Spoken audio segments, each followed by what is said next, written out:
बिस्मिल्लाहिर्रहमानिर्रहीम। अस्सलाम वालेकुम नाज़रीन, मैं हूं आपका मेज़बान ज़ाहिर महमूद और आपको इस प्रोग्राम में खुशामदीद कहता हूं। नाज़रीन, आज हम गुफ्तगू करेंगे एक बहुत ही मुनफरिद और हसास मौजू पर कि जिस पर बात करना बहुत ज़रूरी हो गया था। गुज़िश्ता कुछ सालों से हमारे माशरे में कम सिन बच्चों और बच्चियों के साथ पेश आने वाली ज़्यादती के वाक़यात और उसके बाद उनके कत्ल ने हमारे माशरे पर क्या समाजी और नफ्सियाती असरात मुरतब किए हैं, वो आज हम उस पर गुफ्तगू करेंगे इस प्रोग्राम में। नाज़रीन, हमारे साथ इस मौजू पर गुफ्तगू करने के लिए एक क्लिनिकल साइकोलॉजिस्ट जो कि लाहौर में काफ़ी अरसे से प्रैक्टिस कर रही हैं मौजूद हैं और उनका नाम है अक्सा परवेज़। अक्सा, बहुत शुक्रिया आप तशरीफ़ लाए, मैं आपको खुशामदीद कहता हूँ। अक्सा, सबसे पहले तो आप ये बताइए कि हमारे माशरे में जो कम सिन बच्चे और बच्चियों के साथ ज़्यादती के वाक़यात पेश आते हैं और अक्सर उनको कत्ल कर दिया जाता है, तो इससे हमारे माशरे पर, हमारे वालिदैन पर, हमारे इर्द गिर्द के बच्चों पर क्या समाजी और नफ्सियाती असरात मुरतब होते हैं? शुक्रिया जाहिद, बहुत शुक्रिया आपने मुझे अपने प्रोग्राम में मदऊ किया इतने सेंसिटिव इशू पे बात करने के लिए। अब बहुत अफसोस होता है और बहुत दुख होता है ऐसे वाक़यात सुन के भी और ऐसे वाक़यात देख के भी, और यकीनन ये हमारे माशरे पे किसी भी तरह से कोई मस्बत असरात मुरतब नहीं करते। एक खौफ व हिरास की फ़िज़ा कायम हो जाती है माशरे में, लोग एक दूसरे से खौफज़दा हो जाते हैं और यहाँ तक भी बहुत से केसेस में ऐसा भी देखा गया है कि वालिदैन बच्चों को स्कूल नहीं जाने देते, उनकी स्कूलिंग ख़त्म हो जाती है, उनकी पढ़ाई डिस्टर्ब हो जाती है, बुनियादी हक उनको उनका वो नहीं मिलता सिर्फ इसी खौफ व हरास की वजह से। इसके अलावा एक अदम एतमाद किसी कैफियत जो है वो माशरे में पैदा हो जाती है, लोग एक दूसरे पर एतमाद खो बैठते हैं। आप अपने अजीज़ व अक़ारब पर, अपने हमसायों पर, अपने रिलेटिव्स पर आप एतबार नहीं करते क्योंकि आपको नहीं पता जो कल्प्रिट्स हैं, जो सेक्शुअल वायलेंट करते हैं, वो आप ही के बीच में से मौजूद कोई भी शख्स हो सकता है। इसके अलावा जब हमारे कानून की अमलदारी नहीं होती है तो लोग मुतशद्दिद हो जाते हैं, मुतशद्दिद रवैया अपना लेते हैं, कानून को अपने हाथ में लेने लगते हैं। इसके अलावा बीइंग अ साइकोलॉजिस्ट एक बात मैं और ऐड करती चलूँ कि जब ऐसे वाक़यात तवातुर से रूनमा होते हैं माशरे में और उनके ऊपर किसी भी किस्म का कोई इम्प्लीमेंटेशन नहीं होती सज़ाओं के हवाले से, तो लोग बेहिसी का शिकार हो जाते हैं। ऐसे वाक़यात रूनमा होते रहे, उनके लिए वो डेली रूटीन का एक हिस्सा बन जाता है। चुनांचे ये सारी चीज़ें माशरे में बेहिसी का फैल जाना, खौफ व हिरास फैल जाना, अदम एतमाद की सी कैफियत पैदा हो जाना, ये सारी कैफियत यकीनन एक सेहतमंदाना माशरे की तश्कील में एक बहुत बड़ी रुकावट बनती हैं। तो क्या ये जो माशरती और इखलाकी अक़दार हैं हमारी, या जो मजहबी हमारी तरबियत हुई पड़ी होती है, तो क्या ये चीज़ें भी हमें इन कामों से नहीं रोकती?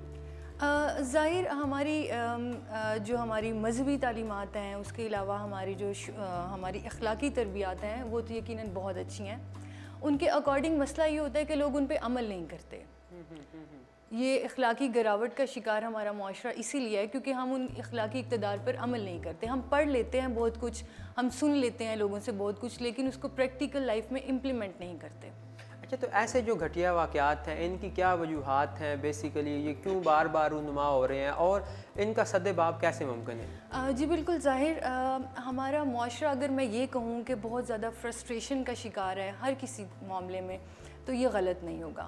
हमारे यहाँ जिनसी तालीम पे बात करना तो दूर, हम यहाँ जिनसी बीमारियों के बारे में बात करना भी नामुमकिनात में शामिल हो चुका है। मालूम ही नहीं होता बिल्कुल, और ये शर्मनाक अमल है। हम इसको बड़ा एक शेमफुल वे में लेते हैं कि हमें जिनसी बीमारी, जबकि हमें इस चीज़ को भी लेना चाहिए कि जिस तरह आपको दिल के अमराज लाहिक हो गए हैं, आपके फेफड़े ख़राब हो गए हैं और कोई मर्ज़ आपको लाहिक हो गए, ये भी उसी तरह के अमराज हैं जिनका ट्रीटमेंट बहुत ज़्यादा ज़रूरी है। तो इस फ्रस्ट्रेशन को बहुत ज़्यादा कम करना चाहिए, हमें लोगों से बात करनी चाहिए। हमारे अगर कोई मसाइल हैं, जिनसी मसाइल हैं, तो उसके बारे में हमें किसी एक अच्छे साइकेट्रिस्ट से रुजू करना चाहिए, उसके पास जाना चाहिए ताकि हमारी जो फ्रस्ट्रेशन लेवल है वो बहुत कम हो।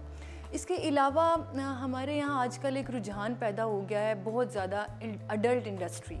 लोग ये चीज़ें देखते हैं, अब देखने से ये होता है कि वो अपनी फैंटेसीज़ डेवलप करते हैं और जब ये चीज़ें एग्जॉजरेट करती हैं, बहुत ज़्यादा एग्जॉजरेशन तक पहुँच जाती हैं, तो मुझे लगता है बीइंग अ साइकोलॉजिस्ट ये जिनसी आर्जे की तरफ हमें लेके जाती हैं, किसी भी फ़र्द को एक उसके रुझानात को बढ़ा देती हैं और लोगों के अंदर, या वो लोग जो ये चीज़ें बहुत ज़्यादा देखते हैं, उनमें पीडोफाइल का जो आर्ज़ा लायक होने का अंदेशा है वो ज़्यादा बढ़ जाता है। और इसमें जो हमारे घरों में, हमारे माशरों में जो एक गैर दोस्ताना ताल्लुकात हैं, जो मतलब फ्रेंडली इन्वायरमेंट नहीं होता हमारा अपने वालिदैन के साथ, बड़ों के साथ, तो मेरे ख्याल में ये चीज़ भी जो है वो इम्पेक्ट डालती है। बिल्कुल, यही वजह ना हम बात नहीं करते, हम इस मौजू पे बात कर ही नहीं सकते। हमारे जो मसाइल हैं, हमारी जो ज़रूरियात हैं, उनके ऊपर बात करना बहुत ज़्यादा ज़रूरी। अब जैसे एक शादी ले लीजिए आप, शादी का मामला, अगर शादी हमारी मुनासिब उम्र में हो जाए और इसके लिए हमें एक मुनासिब टाइम मिल जाए, तो ये ऐसे मसाइल को बहुत हद तक कम किया जा सकता है। मगर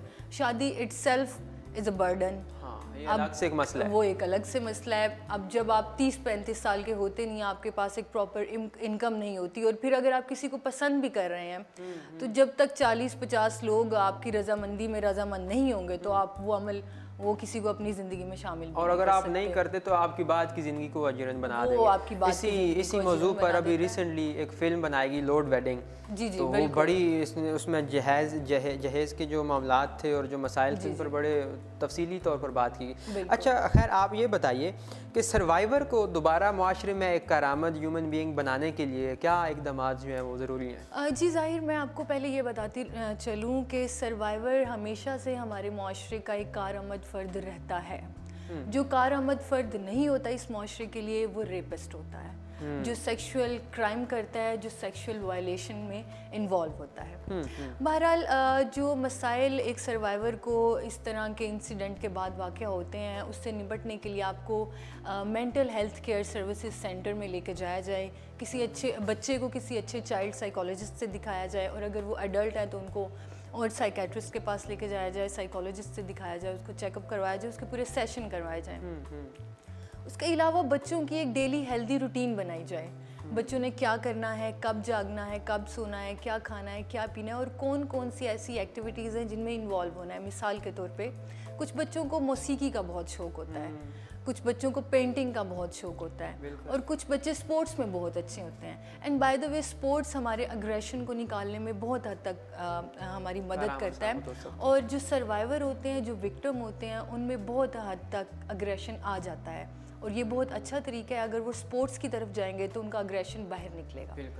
इसके अलावा ज़ाहिर एक चीज़ है, वो है बच्चों में एतमाद को वापस लेके आना, जो वो खो दिया है, जो उन्होंने जो वो खो चुके हैं, सेल्फ कॉन्फिडेंस। बिल्कुल, बच्चों में सर्वाइवर जो हमारे होते हैं, उनमें जो एक चीज़ रूनुमा हो जाती है ऐसे वाक़यात के बाद, वो होता है सेल्फ ब्लेम।